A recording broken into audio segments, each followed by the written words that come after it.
Akkam jirtu hordoftoota gonfoo miidiyaa galgala kanammoo oduu haalaan nama gaddisiisu tokko qabannee isiniif dhihaanneerraa itti dhihaadha.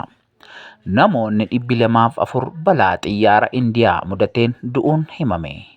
Balaa xiyyaara Air Indiyaa mudateen namoonni 204 du'uu isaanii hoogganaa poolisii Indiyaa hime.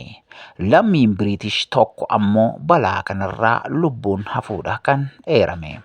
Xiyyaarri Air Indiyaa kun Indiyaa gama lixaa magaalaa Ahimadaabad jedhamtu gara London buufata xayyaaraa Gaatwiik jedhamu qubachuuf wayita ka'ettidha. Imaltoota 244 fe'ee akka ture gabaafameera. Hanga ammaatti lammii Biriitish kanaan ala namoonni xiyyaaricha keessa turan biroon balaa kanarraa hafuu fi dhiisuu isaanii wanti beekame akka hin jirre gabaasaaleen eeraniiru. Egaan hordoftoota keenya hordoftoota gonfoo miidiyaa Waaqayyo balaa akkasii isinaa oolchu jenna. Egaan haalli amma jiru haala ulfaataadha. Barichi bara ulfaataadha. Lafa jirrutti Waaqayyoon biyya keenyaaf akkasumallee biyyoota garaagaraaf haa kadhannuun dhaamsa keenya. Yeroon ulfaataadha. Gooftaan Yesuus Kiristoos dhufaatii jala gaheera.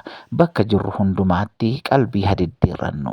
Jireenya keenya jireenya kiristaanummaa isa sirrii fi jireenya Waaqayyo nurraa barbaaduu fi jireenya Kiristoos nurraa barbaadu haa jiraannuun dhaamsa keenya. Egaan haa kadhannu waldaa keenyattis lafa jirruttis mana jirruttis iddoo hundumaatti Waaqayyoon haa kadhannu. Qalbiin keenya yaadi keenya hundumtuu isa gargaaraa ta'e Waaqayyoon kadhachaa deddeebinu isiniin jenna.